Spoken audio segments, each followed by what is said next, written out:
Hello great friends, welcome back. हम discuss कर रहे थे क्या आईसीएसई बोर्ड के प्रीवियस ईयर क्वेश्चन पेपर्स के आंसर्स। ठीक है मेरे बच्चों, हम 5 किलो क्वेश्चन पिछले वीडियो में डिस्कस कर चुके हैं। अगर आप नहीं देख के आए हैं तो एक बार मैं रिक्वेस्ट करूंगा आप सबसे कि वो जो पिछले वाली वीडियो वो आप एक बार देख के आए। ठीक है मेरे बच्चों, जिसमें मैंने बहुत ही डिटेल में आपको क्वेश्चन के सोल्यूशन दिए हैं। चलिए शुरुआत करते हैं हमारे नेक्स्ट क्वेश्चन के साथ। पोस्ट ऑफिस, हम थोड़ा सा आगे भागे, इसको थोड़ा पीछे ले। ये भी नहीं हुआ था, हमने ये डिस्कस कर लिया था इंडेक्सिंग वाला, ये हमने डिस्कस नहीं किया तो हम यहाँ से शुरू करेंगे। ठीक है मेरे बच्चों, चलिए शुरुआत करेंगे। Which of the following is the user defined data type? अब डाटा टाइप हमारे पास दो टाइप के होते हैं, एक तो वो होते हैं इनबिल्ट और एक यूजर डिफाइंड। जो इनबिल्ट डाटा टाइप्स है उनको हमें सीधा क्या करना होता है, कॉल करना होता है। जैसे हमारे पास डबल है, इंट है, फ्लोट है, या फिर हमारे पास जो शॉर्ट है, ये सारे के सारे क्या है, बिल्ट इन डाटा टाइप। कुछ ऐसे डाटा टाइप है जिनकी लिबर्टी हमें खुद को मिली होती है कि हम अपने हिसाब से क्या कर सकते हैं, उनको डिसाइड कर सकते हैं हमारी जरूरत के हिसाब से। तो अब देखता हूं हमारे पास जो ऑप्शंस दिए गए हैं, क्या array user defined data type है, इसके बारे में हम डिस्कस करेंगे। सबसे पहले देखते डबल। डबल हमें पता है क्या है, वो एक इनबिल्ट डाटा टाइप है। क्या है, इनबिल्ट डाटा टाइप। उसी तरह से जो बुलियन है वो भी क्या है, इनबिल्ट डाटा टाइप। हमने पिछले लेक्चर में देखा था ये सब, क्या हमारे पास क्या थे, साइजेस फिक्स थे। डबल का कितना था, 64 बिट्स, कितना था, 64 बिट्स। आया ना बच्चों,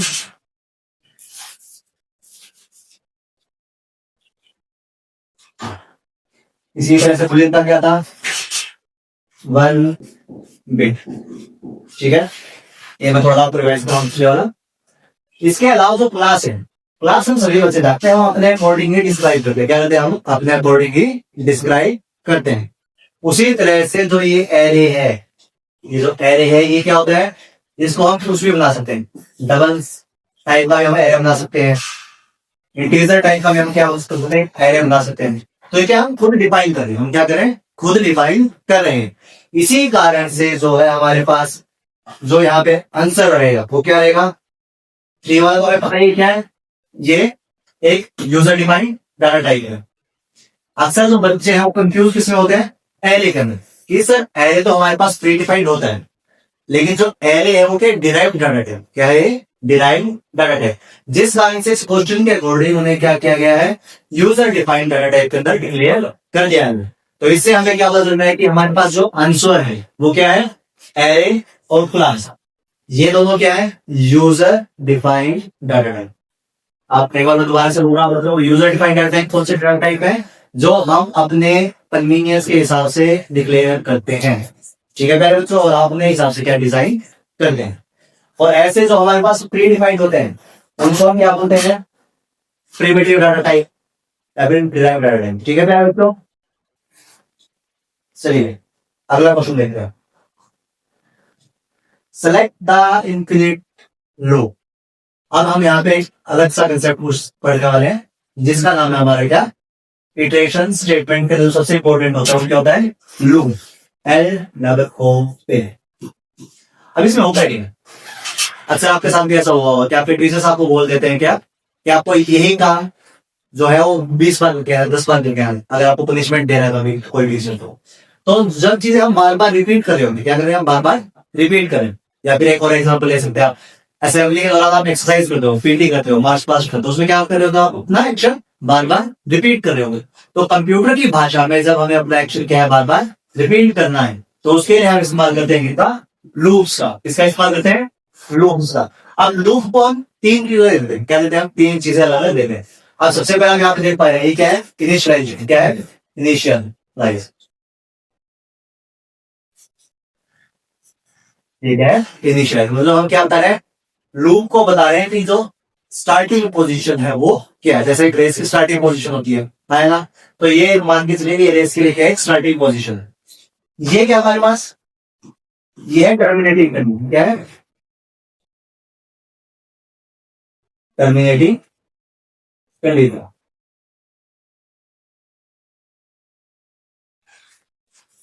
ठीक है बच्चों, ये क्या है? Terminating condition. और टर्मिनेटिंग कंडीशन क्या होता है? रेस का फिनिशिंग पॉइंट। इनिशियल पॉइंट क्या है? इनिशियलाइजेशन क्या है? रेस का स्टार्टिंग पॉइंट। और जहां पे रेस एंड हो रही है वो क्या है हमारे यहाँ पे? Terminating condition. अब ये जो तीसरी चीज बची, इसका डाउट है चलो दिमाग में, सर ये क्या है? फिर ये हमारे पास क्या है? स्टेप्स है कि हमें कितने स्टेप्स एक टाइम में चलने हैं। जैसे यहाँ पे क्या लिखा है? आई प्लस प्लस। इसका मतलब क्या हो सकता है? अगर हमें सिंपल भाषा में लिखा तो I is equal to I plus one. ये जो प्लस प्लस रिलेटिव ऑपरेटर है इसका काम होता है कि आप एक इंक्रीमेंट करके हमें वैल्यू रिटर्न कर दो। ठीक है पहले पूछो। इसी का एक और रूप हो सकता है आई प्लस टू। इसका मतलब क्या होगा? इसका मतलब होगा हमारे पास I is equal to I plus to.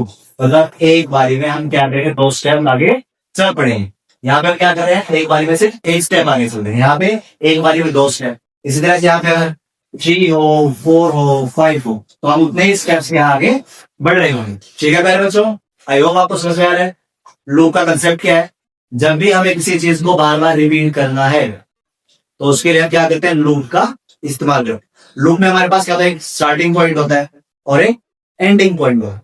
उसके बीच में हमें कितनी जंप मारने, कितने स्टेप्स लेने हैं वो डिफाइन होता है लास्ट चीज से। ठीक है प्यारे बच्चों, चलिए अब क्वेश्चन के अंदर देखना, हमें बताना है क्या है? इनफाइनाइट लूप कौन सा होता है? अब इनफाइनाइट क्या होता है?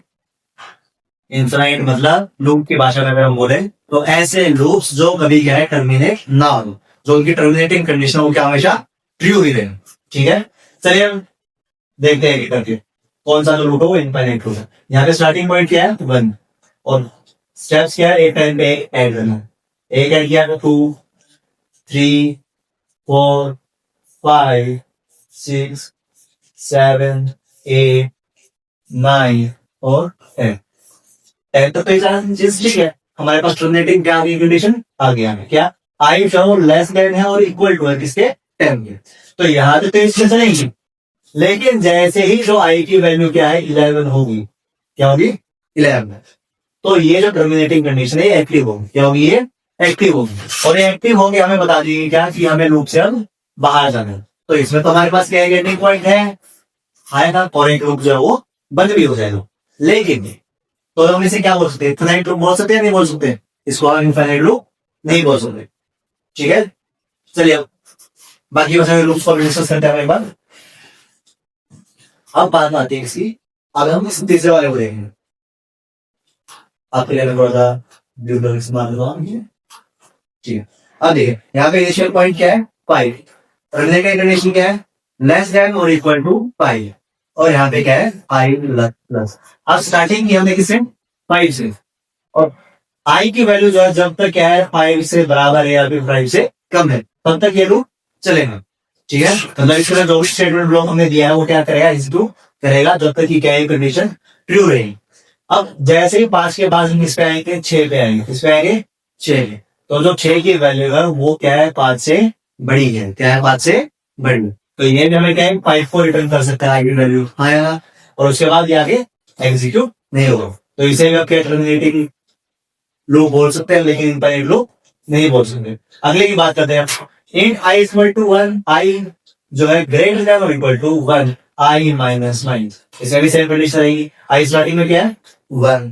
उसके बाद हमने क्या किया? चेक किया कि क्या आई जो है वो ग्रेटर देन या इक्वल टू 1 है।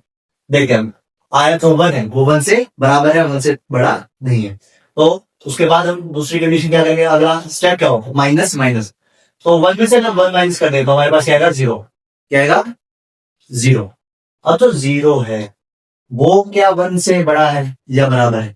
बिल्कुल नहीं। तो हमारे पास यहाँ पे भी क्या है? टर्मिनेटिंग कंडीशन एग्जिस्ट करती है। और यहाँ पे जो लूप है वो क्या होगा? टर्मिनेट होगा। अभी तक जो है देख चुके हैं किसको?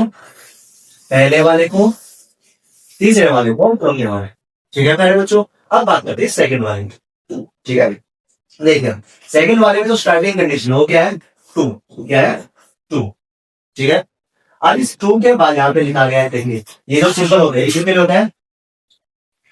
Not equal to. क्या ये? Not equal to. ठीक है, इसका मतलब क्या है, जब तक जो है आई 10 के इक्वल टू ना आए तब तक ये क्या है, कंडीशन ट्रू ही रहेगी। अब हमें करना क्या है, आई माइनस इक्वल टू 3। इसका मतलब क्या है, I is equal to I minus 3। अब स्टार्टिंग में क्या है 2, अब 2 में से अगर हम 3 माइनस कर देंगे तो हमारे पास क्या आएगा -1। उसके बाद फिर से अगर आगे एक्सक्लूड करें तो -3 और -1 क्या देगा, -4, -7, -10 और अप टू 100। यह ठीक क्या आगे चलता रहेगा। और ये तो सारी की सारी जो वैल्यूज हमारे पास आएंगी, क्या सारी की सारी 10 के बराबर नहीं है ना, और 10 का भी नहीं आएगा क्योंकि आप किसमें चल रहे हैं, नेगेटिव में चल रहे हैं। तो ये जो हमारा लूप है, ये वाला सेकंड वाला, ये हमारा क्या होगा, इनफाइनाइट लूप होगा, क्योंकि ये जो कंडीशन है ये हमेशा ही क्या रहेगी, ट्रू रहेगी, है ना। तो यही जो हमारा आंसर है इसके लिए, इनफाइनाइट लूप के लिए। मैं आपको दोबारा फिर से बता रहा हूँ, इनफाइनाइट लूप वो लूप होते हैं जो क्या है, कंटिन्यूअसली क्या है, एग्जीक्यूट होते हैं, उनकी कोई भी टर्मिनेटिंग कंडीशन ना आए। ठीक है दोस्तों,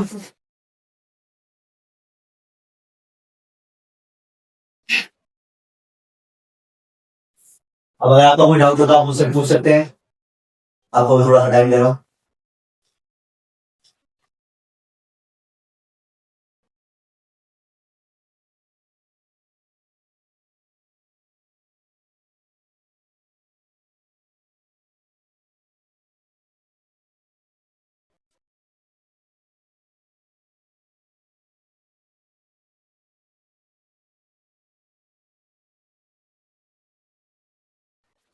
चलिए अब हम अगला क्वेश्चन लेते हैं। ठीक है, यहाँ पे इस्तेमाल किया गया है मैथ क्लास के फंक्शन को, मैक्स को और मिन को। अभी तो मैक्स होता है MAX, ये हमारे पास क्या देता है, मैक्सिमम क्या देता है, मैक्सिमम वैल्यू को रिटर्न करता है। मैथ क्लास का फंक्शन कौन सा, मैक्सिमम वाला। उसी तरह से जो मिन है वो हमें क्या रिटर्न करेगा, मिनिमम।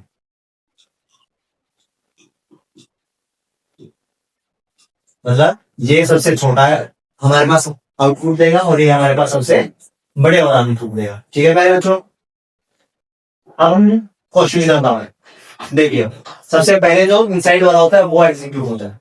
ठीक है, अब इसमें देखिए हम आपको नंबर लैंग्वेज और बताया गया था जो ज्यादा क्लियरिटी है, क्योंकि हो सकता है कुछ बच्चे ऐसे होंगे जिनको मैथ में ज्यादा इंटरेस्ट ना हो, उनके लिए देखिए ये क्या है, नंबर लाइन। ये हमारे पास 0, 1, 2 और 3।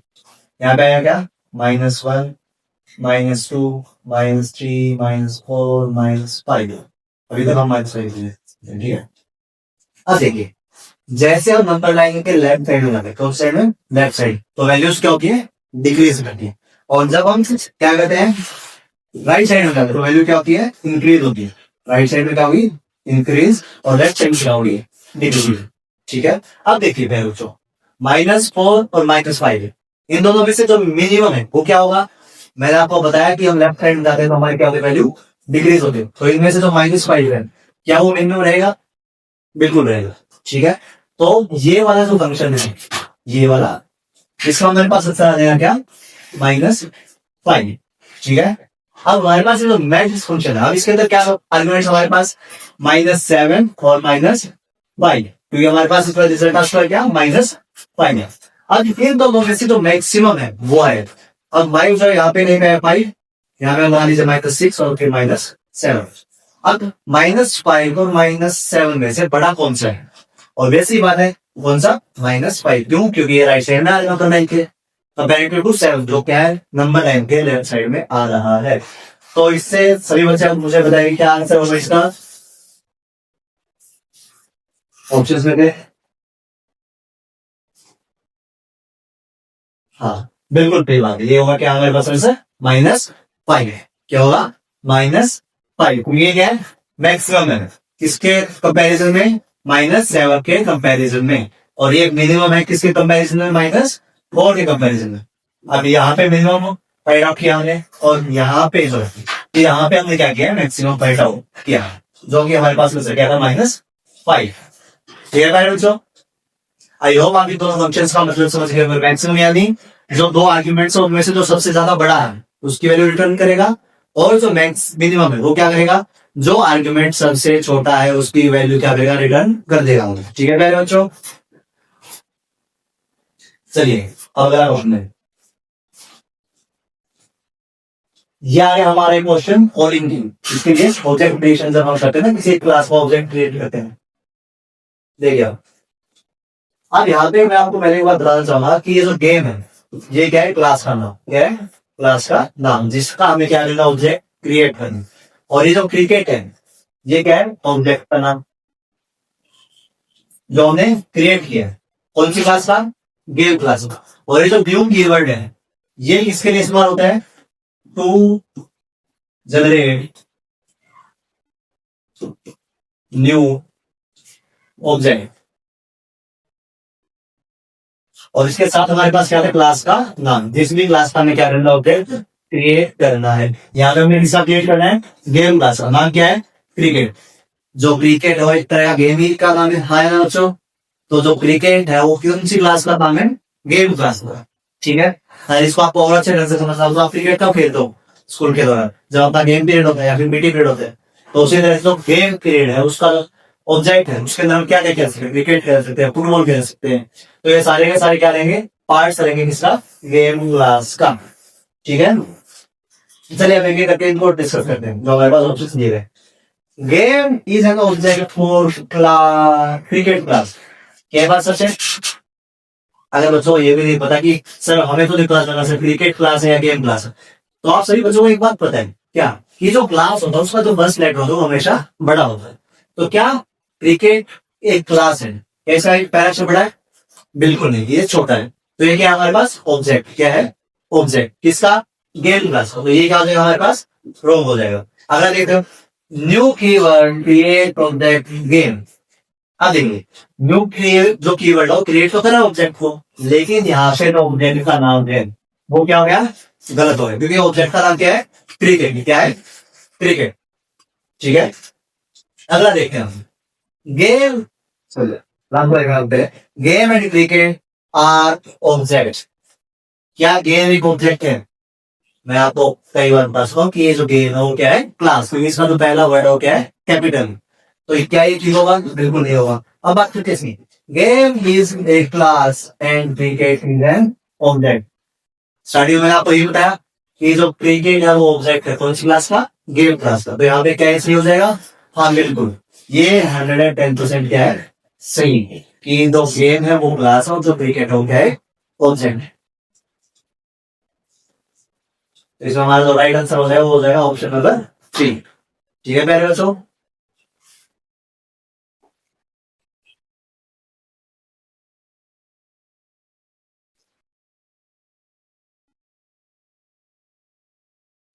चलिए देखते हैं हमारा अगला जो एमसीक्यू है। देखिए post office is an example for as access specifier. अब यहाँ पे हम डिस्कस करना पड़ेगा किसको, एक्सेस स्पेसिफायर्स को। इसको डिस्कस करना पड़ेगा एक्सेस स्पेसिफायर्स को। देखिए पब्लिक कौन सा होता है, पब्लिक एक्सेस स्पेसिफायर वो होता है जिसको कोई भी क्या एक्सेस कर सके, कहीं भी बैठ। ठीक है, जैसे आपके पब्लिक ट्रांसपोर्ट सिस्टम होता है, बस के अंदर कोई भी जाके बैठ सकता है। हाँ यार, ऐसा नहीं कि आपकी अगर आपने बस खरीदी तो, या फिर बस किसी के द्वारा खरीदी नहीं है, वो किसकी है, गवर्नमेंट की। उसको हर एक सिटीजन को बराबर तरीके से इस्तेमाल करने का क्या है, अधिकार है। तो क्या होता है, पब्लिक। तो इसमें क्या हुआ, अगर कोई ऑब्जेक्ट है वो क्लास के अंदर पब्लिकली क्रिएट किया गया तो उसको कहीं पे भी इस्तेमाल किया जा सकता है, एनीवेयर। ठीक है, उसके बाद हमारे आते हैं लोकल की। इसकी बारे आएगी लोकल, जैसे हमने ऊपर पढ़ा है लूप के बारे में। और लूप के अंदर हमने देखा था कि इसको इनिशियलाइज किया था हमने इंट आई को। तो ये जो इंट आई है वो लोकल है किसके लिए, लूप के लिए। तो वो जो आई है वो सिर्फ लूप के अंदर ही इस्तेमाल किया जा सकता है। अगर आप कहीं लूप से बाहर आई को इस्तेमाल करने की कोशिश करोगे तो आपके पास एरर आएगा, क्या, वेरिएबल नॉट डिक्लेयर्ड। मतलब क्या है कि बाहर आई को कोई भी नहीं जानेगा। एक बार के लिए सोच के देखते हैं, आपका घर का नाम क्या मान लीजिए नोनू है, तो आपको घर वाले तो जानते कि आपका नाम नोनू है, लेकिन आप अगर स्कूल में जाएंगे और कोई आपको बोल दे कि ये नोनू यहाँ पे आ, तो क्या आपको क्या लगेगा, क्या आपको कोई बोल रहा है? बिल्कुल नहीं, नोनू कोई नहीं है स्कूल पे। स्कूल के अंदर जो नोनू को कोई भी नहीं जाना। या फिर एक बार ये सोच लीजिए कि आपके दादाजी जाएंगे स्कूल के अंदर और वो बोले प्रिंसिपल को जाना कि मेरी बेटी नोनू है, उसको आप उड़ा दीजिए, तो क्या प्रिंसिपल को पता होगा कि जो वंशिका है उसका नाम क्या है, नोनू है? बिल्कुल नहीं पता होगा।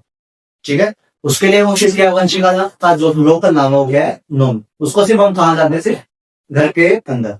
जिस तरह से यहाँ पे थाई को सिर्फ कहां पे जाते थे, लूप के अंदर। लेकिन अगर प्रिंसिपल को पता लगवाना है कि ये नोनू कौन है, तो दादाजी को क्या नाम लेना पड़ेगा, वंशिका नाम लेना पड़ेगा। ठीक है, क्योंकि वंशिका से सब क्या है, वेल अवे है, बट नोनू से कोई भी अवे नहीं। ठीक है, अगली बात है प्रोटेक्टेड। क्या है, प्रोटेक्टेड। क्या है, प्रोटेक्टेड। तो ये जो आई था या फिर ये जो नोनू वर्ड था,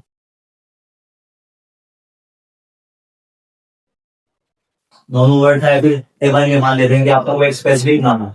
जैसे आप आपस में लोग ऐसे वर्ड्स होते हैं जो हम सिर्फ दोस्त को ये भी ही इस्तेमाल करते हैं, दोस्ती इसको इस्तेमाल कर सकते हैं। जैसे मेरे फ्रेंड हुआ था जिसका मैंने नाम निकाला था कुंभकर्ण, उसको कुंभकर्ण सिर्फ मैं बोलता हूँ, उसके अलावा उसको कुंभकर्ण कोई भी नहीं बोलता। तो जब किसी एक ही इंसान के पास क्या राइट है उसको एक्सेस करने का, यूज करने का, उसे हम बोलते हैं क्या, प्रोटेक्टेड। क्या बोलते हैं, प्रोटेक्टेड। अगर मेरे अलावा उसको कोई भी कुंभकर्ण बोलता तो उसको क्या आता, गुस्सा आ जाता था। ठीक है मैडम, तो ये क्या है, प्रोटेक्टेड। इसके ऊपर क्या तरह से प्रोटेक्शन लगी हुई है, इसको कोई और इस्तेमाल नहीं कर सकता, सिर्फ यही जो स्पेसिफिक इंसान इसको क्या कर सकता है, एक्सेस कर सकते हैं। ठीक है, अब बात करते हैं इसकी प्राइवेट में। अब प्राइवेट जैसे आपका होम है, होम के अंदर चार पांच सदस्य रहे वो हमारे, तो वो जो आपका क्या है, प्राइवेट होम है। क्या है, प्राइवेट होम। उसको जो पांचों सदस्य जो घर के फैमिली मेंबर्स हैं वो उसको एक्सेस कर सकते हैं। आएगा, तो ऐसी चीज जो प्राइवेट ही है उसको एक्सेस करने के लिए कौन चाहिए, हमें प्राइवेट क्लास चाहिए। क्या चाहिए, प्राइवेट क्लास। ठीक है, ऐसे मेथड्स जो प्राइवेट हैं उनको कौन एक्सेस कर सकता है, सिर्फ प्राइवेट क्लास के मेंबर्स। ठीक है, उसी तरह से प्रोटेक्टेड है, प्रोटेक्टेड एक स्पेसिफिक इंसान को चीज चाहिए हो, क्या इसके पास की होगी, जिसके पास क्या होगी, की या फिर राइट होगा, वही उसको क्या कर सकते हैं, एक्सेस कर सकते हैं। जैसे कुंभकर्ण नाम का बोलने का अधिकार सिर्फ इसके पास था, मेरे पास था। ठीक है, उसके बाद लोकल क्या था, जो किसी एक जगह के लिए लोकल। ठीक है, उसके बाद पब्लिक, यानी कहीं पे भी कैसे भी इस्तेमाल करो, इसके ऊपर कोई भी रिस्ट्रिक्शन नहीं है। तो बात करते हैं पोस्ट ऑफिस की, इसकी बात करते हैं पोस्ट ऑफिस। इसको हिंदी में बोला जाता है क्या, डाक। क्या बोला जाता है, डाकघर। अब डाकघर क्या है, पब्लिक ऑफिस। क्या है, पब्लिक ऑफिस। इसके अंदर कोई भी इंसान कभी भी आ जा सकता है। कंडीशन क्या है, वर्किंग आवर्स हो सुबह 10 से 5। तो उसके अंदर कोई भी क्या है, लिमिट नहीं है कि आप जा सकते हो, आप नहीं जा सकते, ऐसा कुछ नहीं है। वो क्या है, पब्लिक एक्सेस। क्या है, पब्लिक एक्सेस। ज्यादा ही मैंने वर्ड इस्तेमाल किया, क्या, पब्लिक ऑफिस। पब्लिक ऑफिस मतलब उसका क्या, पब्लिक एक्सेस, मतलब उसको कोई भी कैसे भी इस्तेमाल कर सकता है। ठीक है मेरे बच्चों, तो इसका आंसर क्या गया हमारे पास, पब्लिक एक्सेस स्पेसिफायर। ठीक है मेरे बच्चों, आई होप मैं आपको समझा पाया होगा कि जो अलग अलग टाइप के एक्सेस स्पेसिफायर्स होते हैं उनका क्या क्या काम होता है। ठीक है मेरे बच्चों,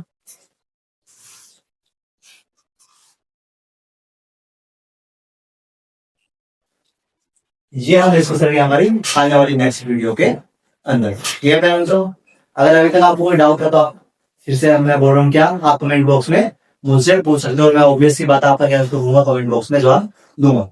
और एक बार फिर से मैं जो मेरे प्यारे प्यारे बच्चे जो मुझसे जुड़े यूट्यूब चैनल पे, उनको क्या बोलना चाहूंगा, थैंक यू बोलना चाहूंगा। और होप करूंगा कि वो आगे इसको क्या करेंगे, ऐसे शेयर करते रहेंगे ताकि जो उनके फ्रेंड्स हैं वो भी क्या कर सके, इस लेक्चर सीरीज से क्या कर सके, फायदा उठा सकें। Thank you very much.